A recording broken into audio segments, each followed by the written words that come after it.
Pluralism is a community's ability to bring people together to work on complex problems. And I think the operative word there is together, and a willingness to be open to get things done.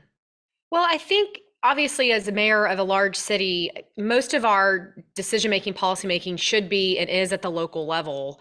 But I think there's this larger distrust in government in general in the country. And so because of that, locally, you're seeing sort of an angst that transpires even in a city hall environment.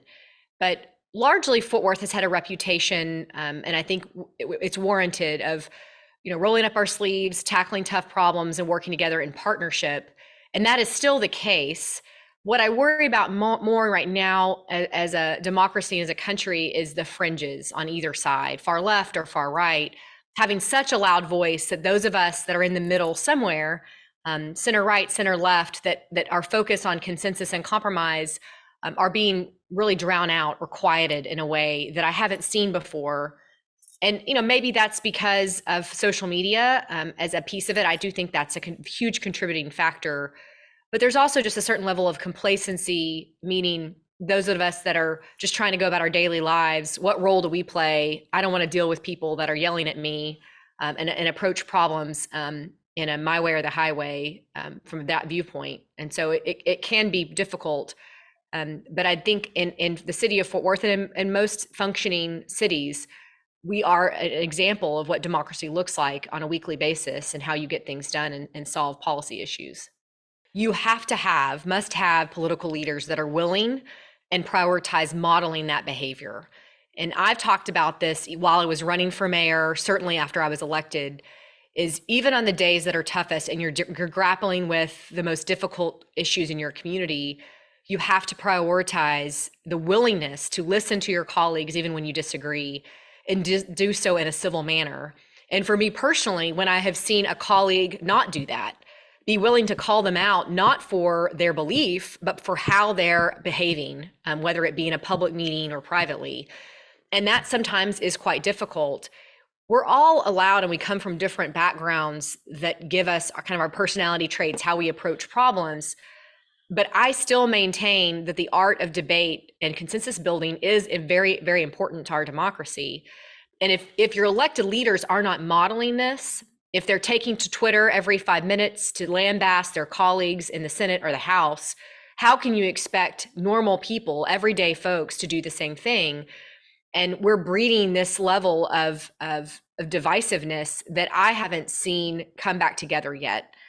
But without a doubt, most people I talk to that don't find themselves in the Twitterverse daily, they are busy with their own lives, are frustrated about it and concerned for what it means moving forward. And we really must find a way in this conversation about pluralism is make sure our environments are for everyone, not just for activists or those on the fringes, because otherwise the 90% of Americans have no place to go and express their opinions and try to get things done. I don't necessarily think there is an incentive right now. If you're in elected office, you're probably incented more to disagree and yell and scream and flip a table, because that's what goes on broadcast television or gets picked up on social media.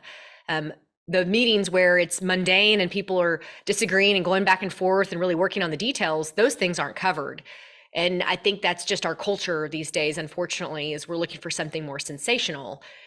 My opinion is to incent people is they can see the progress they've made when they've worked on a tough policy issue together, and see how working together actually ends up being more positive for the entire community. And sometimes that takes time, and it's often difficult to demonstrate that to voters that have been patient through a process alongside their elected officials. But I do think as an electorate, we probably have to demand more in order to create that incentive system that you mentioned. And really just demand it. Our civics depend on it, our democracy depends on it. And it's incredibly unfortunate we've gotten to this place, but it's not irreversible, but we have to all want it and be focused on it. I build coalitions first by listening before you talk, being willing to have those tough conversations, accepting meetings where they don't agree with you on a position and being willing to hear their perspective. Be honest when you don't agree. Don't promise something you're not going to deliver. Tell someone, look, my policy position is this is how I'm going to vote, or this is how I'm approaching a problem. and continuing to have those conversations and letting them evolve. And that's true no matter what the issue is. It could be true in policing in America and public safety. It could be in how we're funding infrastructure projects in a city like Fort Worth, how you're funding parks.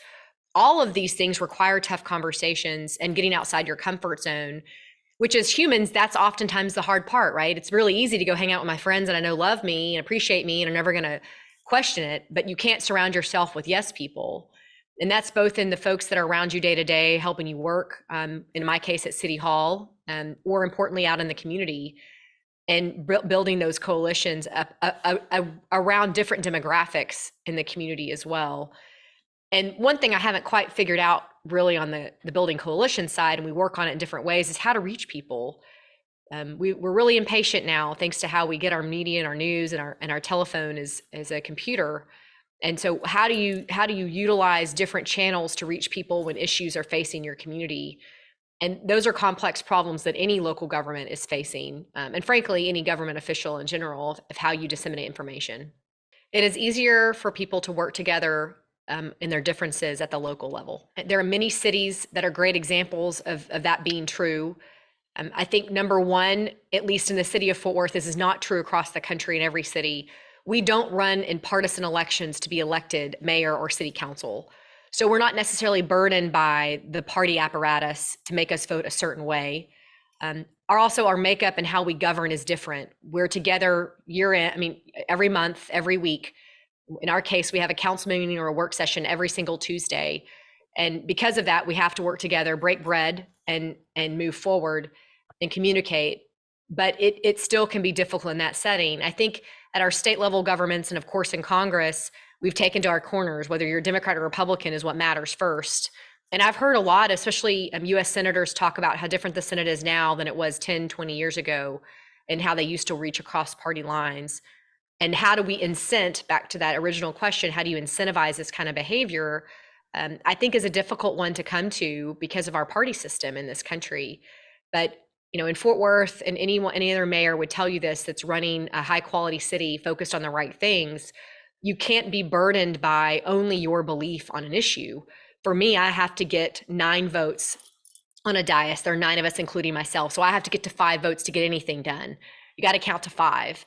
And there's beauty in that, right? I know what it takes to work across the aisle and know which council members and what they value and what their constituents are wanting them to do. And that takes quite a bit of patience. But because of that, I do think local government is an easier medium to work together in.